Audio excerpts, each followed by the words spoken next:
Warning! Warning! This episode contains swearing. So, if you don't like words any stronger than spanner or ragamuffin, then maybe this podcast isn't for you. Dean Gary. Gary and Dean, chatting along in a new podcast. Gary and Dean, and Gary's got hairy hands. We run around and see the world, triathlon tales, Dean's hair is curled. We talk some shit and play some games. For legal reasons, some names are changed. Oh, sorry. Gary and Dean, chatting along on a new podcast. Gary and Dean, you won't get this time back. Ladies and gentlemen, boys and girls, and those who have started to identify as sofas or fridges or garden furniture, welcome to Series 3, Episode 5 of the Behind the Medal podcast. With me, Gary Damer. And me, Dean Smith. How you doing, Gary? What's going on over yonder in Berrytown? Oh, I'm good, man. I'm actually all right. My self-isolation period is over, so I'm back to work, which is nice because I'm out and getting a bit of sun on my back. Because apparently I'm classed as a key worker, which I feel quite proud of that. Yeah, man, you should do. You should do. But, I texted you the other day saying that I passed a couple of posties on my morning runs, and lots of people were giving them lots and lots of love. So key workers are very crucial. I can't, because I said this in reply, right? The whole clap for the NHS thing, which we'll come to in a bit, was amazing, right? And I'm not saying that our job is anywhere near as important. However, when I'm getting people saying, "Oh, thank you so much, we really appreciate it. You know, are you well? Stay safe." It's moments like this, and I've said this over and over again. I need that social interaction of just positivity, and I fucking love it. It just gives me so much joy of people just checking in. I just think it's so important, and especially in this day and age. I was chatting to this old fella, and he said, "Do you know, it's really sort of disheartening. You know, you'll be walking down the road and you'll see someone coming towards you, and they cross the road." And he said, I can't help but just go, oh." And I was like, I know the feeling, but you know, it's for the best. And so yeah, it's very strange, but it's nice to. We should look after each other. Let's be nice to each other. Yeah, definitely, and 100%. And yeah, what did you indulge in the clap for the NHS the other night, or on Thursday, was it? Yeah, we did. Yeah, I didn't. Do you know what? I was really skeptical. I didn't think anyone would bother. But there was quite a few doing it around our way, which was very, very nice. And you know, my sister's a nurse, so it was nice, you know, personally to hear other people appreciating it as well. So it was amazing, and I saw some incredible videos online. Did you see them? Yeah, around here. We stepped out and had a little clap on the front step, and there was pretty much every house on the street was out clapping. There was clearly 3 people who work in the NHS because they sort of gathered at the bottom of their own drives and were being applauded by the other people. So amazing. Yeah, so it was very close to home. Because I was a bit skeptical, like not about doing it because it's a lovely thing, but it was a bit like, well, instead of clapping them, why don't we fund them properly? Instead of clapping them, why don't we give them the right personal protective equipment? But that's just me rallying against Tory government as opposed to actually going, I'm going to do a nice thing. But the moment I stepped outside and started applauding, there was a tear in my eye, and there was fireworks in the sky that were going off in South Manchester where I am. So it was a lovely. It was a very nice 5 minutes to be part of the world. Yeah, I heard something on the radio, and it was a very good point. I can't remember who it was who said it, but she said it was like it was a moment of much needed release as well as and on top of everything else, the appreciation. And I think it was the moment where everybody sort of thought, right, come on, we're all in this fucking together. Some people had a cry, some people had whatever, but it was just a moment of release and sort of realization of going, we've got this. Do you know what I mean? It felt a bit of that. I felt like it was a bit of that in the air. No, I agree completely. Yeah, so I've got some news as far as running is concerned. You know this, Gary, because I've been sending videos to you guys every day on our little WhatsApp group. But for whatever reason, the enforced lockdown, this only allowed outside once a day to exercise, has really done good stuff for me, because every morning I'm going out and I'm doing 7K weighed down with ankle weights and weights on my wrists and in my hands, running for what turns out to be about half an hour, 35 minutes, doing it every morning. And feeling really good about it. First time in ages. I was going to say, it's probably the most running you've done in a long time, isn't it? Yeah, man. Probably since this time last year for Madrid. But I think it's just so important. We were just saying before we started recording there that if I didn't have that routine, I mean, I'm not getting up early because these are long days if you've got nothing to do. So I'm allowing myself little sleeps in. But first thing I'm doing is I'm having a little coffee and then I'm straight out the door running. And if I didn't have that, I would be worried about where my mental health would go to. It would probably be okay, but I think, you can idle so much that you start to, especially, I've got crazy anxiety at times. And I think when I've got nothing to worry about, like at the minute, there's nothing really to worry about. It's sort of in the microcosm of what my day-to-day is. I get up and I go for a run and all that. But if I was allowed time to worry about what my day-to-day life was going to be, I could very much just start just inventing stuff to worry about. Yeah, so stewing on it. Yeah, big time. So I'm very thankful that our overlord BJ has allowed us one exercise out a day. Well, I think you nailed it there as well. It's half an hour out your day, and it just sets you up for the rest of the day.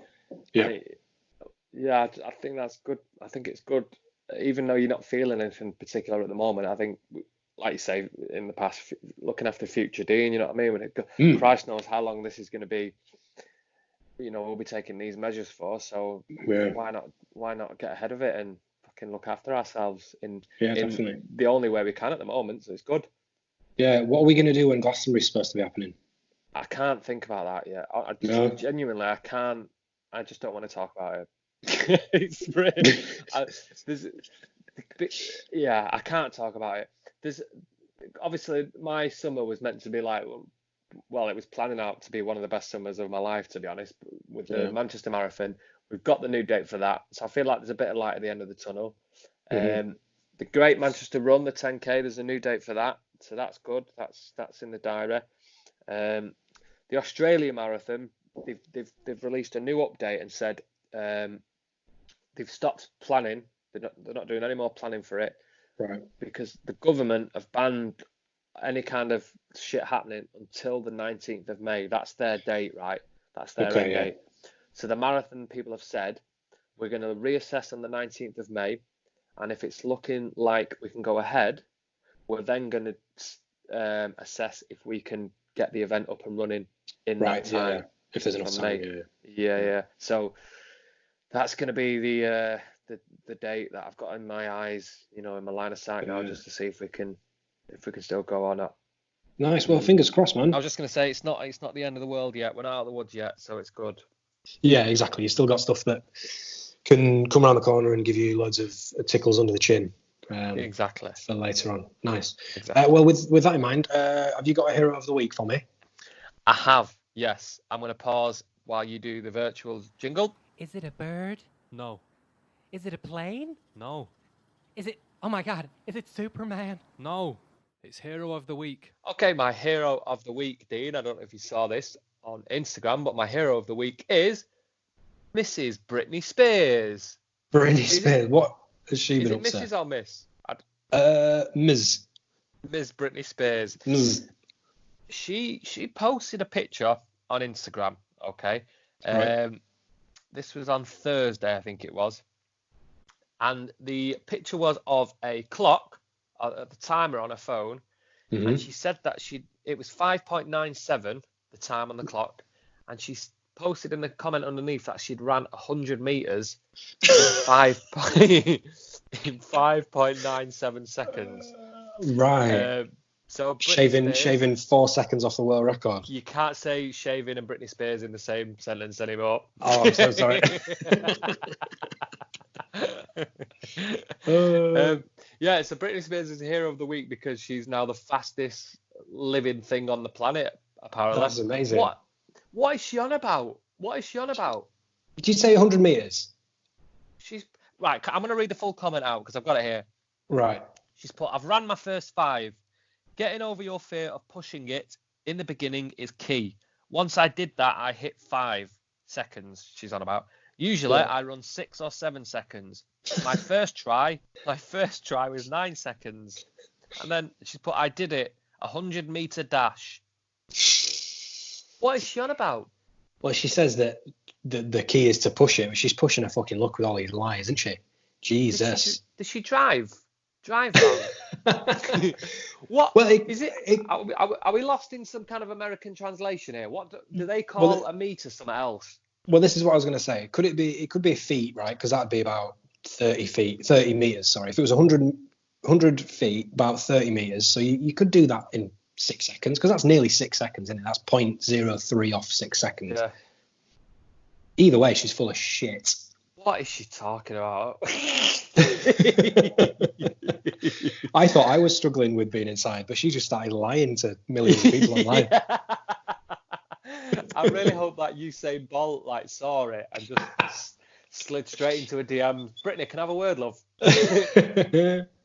Also, when you said there that the hero of the week was Britney Spears, with knowing you and your rhyming slang, I thought you were just congratulating the alcohol industry for its service during this dark time. Yeah, that is funny. I talk, for the listeners out there, I talk in rhyming slang a lot, and obviously Britney Spears is beers. So anytime I hear Britney or Britney Spears, I genuinely, what's it called? Salivate? No. Yep. Is that the word? Yeah. What happened there was you said, I generally start, and it sounded like you were just boiling, whistling like a kettle. I just start. I was thinking it's not saliving, is it? Salivate, is that the word? Salivate, yeah. Yeah, I'm like Pavlov's dog. Anytime I hear Britney, I get thirsty. When Hit Me Baby One More Time comes on, you just drop to the floor. Yeah. So yeah, congratulations, Britney. You're the hero of the week. A lion.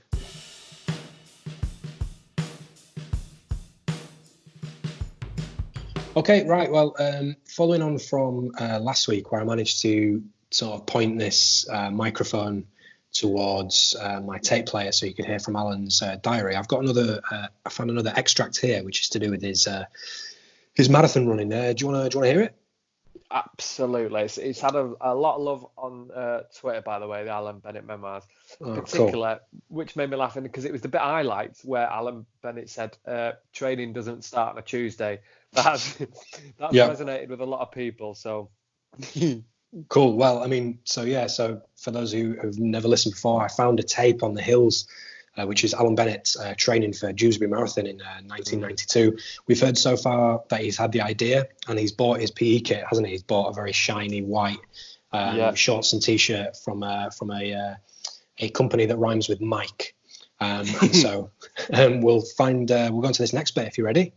Fantastic. Let's go. Okay, here we go. Let me just get this sorted. Okay. Monday, 20th of February 1992. Just put one foot in front of the other, Alan, I thought to myself. Not that I could hear anything over the sound of traffic and, more importantly for audio interruption, the sound of my excruciating panting and wheezing. Left foot, right foot, left foot, right foot, stop, exhale and swear for 30 seconds, continue and on. I was out on my first ever run and I was in agony. What kind of sadistic perverts do this for fun? I thought as I collapsed onto a bench. Rupert was off way ahead in front of me, his crisp white t-shirt dancing in the Harrogate sun like a Yorkshire Terrier playing with his favourite toy. As I tried to look casual on the park bench and not as though I was a mere moment away from expiring, I thought maybe I'd bitten off more than I could chew. Could I really drag this sad carcass full of wine and French bread around 26.2 miles? Was I kidding myself? Was my head in the clouds? I looked up, hoping for a divine sign or at the very least a collection of aeroplane flight paths spelling out the answers to my questions. And then I saw it. A robin. red-breasted and twitchy as it flew amongst the branches hanging above me. I watched him negotiate the maze a while, and then he landed next to me on the bench, his tiny head dancing left and right a while, until finally he settled his gaze. We caught eyes. It was as if that tiny little bird could see straight into my soul. He twittered and I understood. Hauling myself to my feet, I completed the run, through the pain and with a gusto of a man reborn. As I clattered through the front door, Rupert queried, "You got back quick, Alan? I thought I'd lost you back in the park." "You did," I replied, "but a robin got me to get the fucking move on, so here I am." Rupert thinks I'm mad, and maybe I am, but I'll never forget that connection between man and bird. Day 1 of training done, 1 mile completed, just 25 more to go. There we go. What do you think? Oh, I could listen to that all day long. Fucking hell. He's got a way with words, hasn't he? He really has. He's got a way with words and a way with birds. Well, it's the animal kingdom has come to inspire him on his first ever run. He's done a mile, Gary. What a hero. He's done well clattering about. What was it? Clattering through the door. I like that. Yeah. Well, next time we'll hear how he gets on further. But yeah, he's having an adventure, isn't he? He's doing well. Good on him, Alan. He's done a mile. Tick. So speaking of diaries, have you got something for me just now? Yeah, I've got my Corona diary. It's going to be nowhere near as poetic as Alan Bennett's, but I'll give it a bit. I'll give it a go. That's what Point proven. Play the fucking jingle.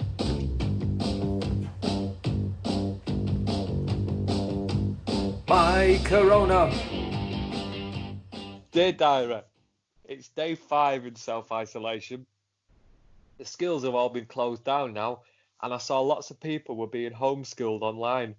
So I thought I'd take this opportunity to better myself, do some learning again, keep the mind active. So I googled a picture of a child and set up a fake profile. My name's Max, and I'm 8 years old from Surrey, and I've got a passion for maths and Captain America. I joined an online homeschooling group and almost blew my cover straight away because I called the teacher mum by accident. That was a rookie error. Half an hour into the lesson, however, I was getting very overwhelmed by how hard it was, and I was getting more and more distracted by the second.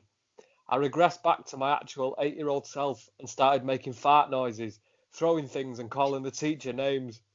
I got sent to the head teacher's office. She discovered I'm not an 8-year-old boy, but I'm actually a 32-year-old bloke, and I'm expecting the police round any moment now. On my continuing quest to try and get fit from home, I raided the cupboards for some makeshift gym equipment. I rustled up a can of out-of-date pea and ham soup and some zero sugar baked beans, which my mum bought me as a part of a moving in hamper 2 years ago. Zero sugar? I don't know what she was thinking there. I cut a few holes in some bin bags and wore them like in the Rocky films to make me sweat more. I stuck some Depeche Mode on and I was ready to go. After doing a few bicep curls, I felt like I'd done enough to stave the bingo wings away for a little while longer. And also, in an attempt to reduce food waste, I decided to eat the out-of-date pea and ham soup, but unfortunately, it acted as a laxative, and I now write this diary in my 4th hour on the toilet. That's all for now, diary. I'll write to you tomorrow. Lots of love, Gary. Mate, you want to be careful joining things with a fake profile like that. They'll throw you in jail, man. Well, I thought I'd try and learn. It didn't work out. It backfired. I'm always getting a criminal record and I'm shitting through the Ivor needle. Still sounds very upbeat, though, to say that he's probably going to be done for paedophilia, basically. So you're doing well.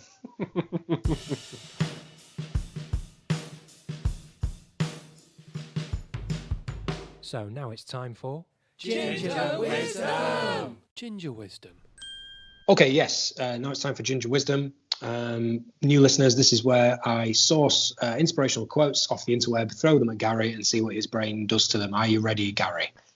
I am. I'm very tired though, so I'm a bit nervous. But don't worry. I'll give it my best shot. Do you want the long one first or the short one first? Let's do the long one first. Okay, no interrupting here. Even if halfway through your brain bleeds out of your ear, just keep listening, okay? Okay. If you want to build a ship, don't herd people together to collect wood and don't assign them tasks and work, but rather teach them to long for the endless immensity of the sea. What do you think to that? Do you want it again? Yeah, one more time. If you want to build a ship, don't herd people together to collect wood and don't assign them tasks and work, but rather teach them to long for the endless immensity of the sea. Ooh, what's that about? Right, so I think, you know what? I think I might have got this. Go on. So let's just pretend that I am a teacher. Okay, right. Are you back in these chat groups? In fact, scrap that. Let's pretend I'm a butcher. Oh, for God's sake. Okay, you're a butcher. So I'm a butcher. Mm-hmm. I'm talking to 10 other butchers. There's loads of butchers in a room. I'm the main butcher. I'm talking to 10 other butchers. Right. And I'm saying, lads, my butcher's shop, honest to God, is the best butcher shop in the world. Right? And they're all going, yeah. Tell us, how did you get it to be the best butcher shop in the world? I go, right, well, this is how I did it. Okay. So if you want the best butcher shop in the world, all you have to do is go out and do that. That's not what I get from it. So instead of the butcher going to the other 10 butchers going, right, this is what you need to do. Look at the state of you. You're not doing this. You're not doing that. You're not doing this. Yeah. Just go, if you want the butcher shop to be as good as mine, then this is what you need to do. Is that right? I don't think so. Oh. I know what you're getting at, but I think this is more about leading from the front. No, I think it's more about. So if we stay with butchers, I think it's less the butcher is not trying to learn how technically to be the greatest butcher that has ever lived. He's more about obsessing about the final product. So how does he get the most juicy steak? How does he create the best sausages in the world? So with this one, if you want to build a ship, instead of telling people how to do it, you get them to long for where the ship is going to take them. Yeah, that's what I was saying. I don't think it will. Say it again. So I'm the best butcher in the world. Yeah. So I'm telling the 10 butchers what it's like to be the best butcher in the world. Mm-hmm. And so they're all going, oh, how do we be the best butcher in the world? And I'll go, this is what you need to do. What then happens when you say this is what you need to do? What happens then? Well, I don't know. I'm not a butcher. I don't know. I don't know how you become the best butcher in the world. No, but he would then list the things that they need to do to become the best butcher in the world. But then they're being taught, so it's different. But this is more about desire and hope. Oh, okay, I see. So what he'd do then? So he'd say, right, I'm the best butcher in the world. So then the other 10 butchers go, God, I want to be the best butcher in the world. So then they go home and they start practicing themselves on their own how to be the best butcher in the world. And then a year later, we all get back in the same room and we've got 10 of the best butchers in the world all in the same room. And I go, you're welcome. I learned this from Ginger Wisdom. Yeah, I think that's closer to it. Why is it always butchers though, bro? I don't know. Yeah, but what does that inspire you, that quote? This Not really, no. Okay, I really liked it. There was I can't remember who was speaking about this. This was years ago. I was listening to a podcast and they were talking about when you go to school, you basically get taught a load of facts that you've then got to regurgitate at a later time for a lesson in an exam, right? Whereas what a better way to teach people would be to teach them the desire to learn, teach them the thirst for knowledge, so that they, instead of just learn to regurgitate, they learn to want to learn. Does that make sense? Yeah. So rather than just like learning the times tables over and over again. Yeah. You learn the idea to be inquisitive about what is out there. So like with this, if you want to build a ship, don't herd people together to collect wood, etc., but rather teach them to long for the endless immensity of the sea. So teach people what is out there and what is possible, and let them find their own way there. Yeah. Make sense? Yeah, it does make sense. I'm gonna be level with you here a minute, Dean. Go on. This game, to me, is it a game? Do you want me to call it a game or a feature? Yeah, it's a game. Do you want? It's a game. I don't mind a game. This game, to me, is all about unlocking what they mean. I don't think any of them have ever inspired me. Okay. I mean, I don't want to like burst your bubble or not, because no, that's fine. I don't know. I just don't know if a quote would ever inspire me. I don't know. We've heard from various people online, and it's inspired them mainly to smash up their phone because you can't quite get the meaning of these things. But it's still inspiring people across the globe, I think. Yeah. Well, there you go then. So you're like the head butcher, giving them the aspiration for knowledge. Yeah. Well, I'll take it.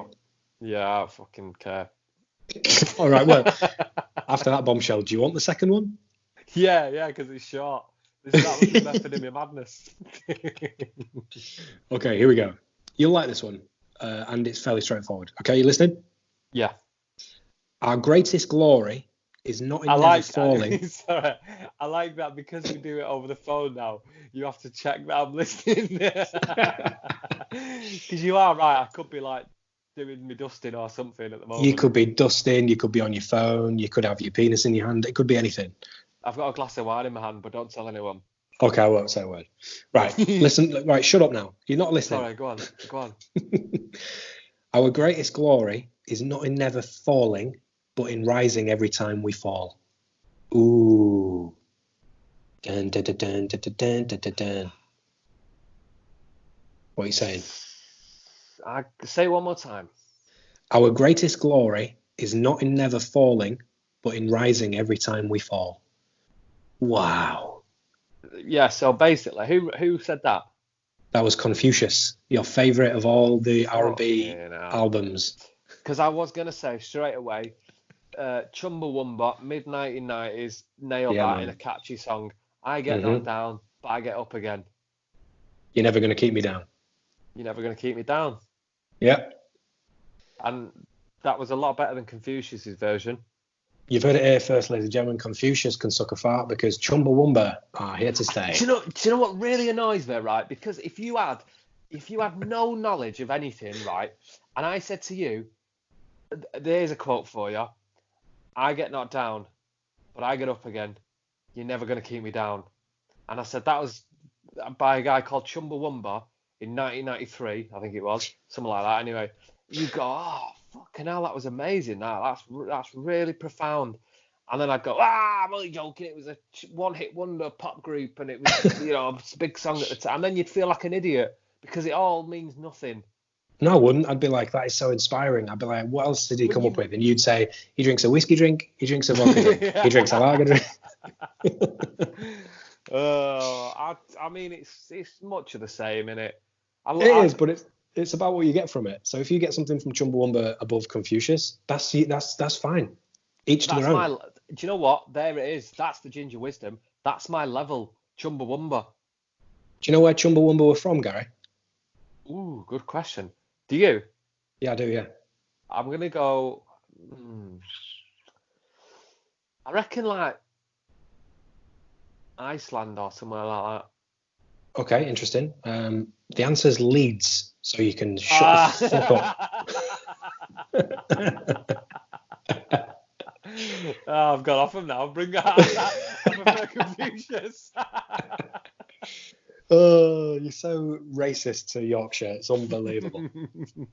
And on that bombshell, ladies and gentlemen, I think we'll probably wrap up here and speak to you another time. What do you say, Gary? Yeah. I just want to, just very quickly before we leave, because we always plug Twitter all that. We get quite a lot of tweets, but this one really made me laugh. a guy called Andrew Long got in touch saying that he was loving the little episodes and he was listening to them while he was running around the lounge.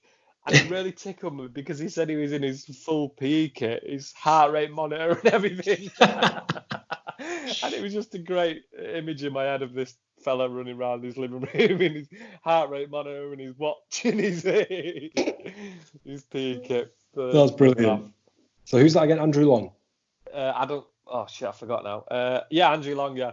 Andrew Long, what a guy.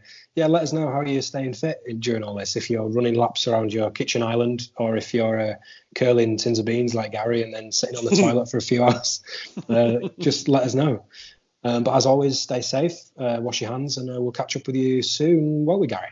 We will indeed. Bye-bye. Love you long time. Bye. Bye.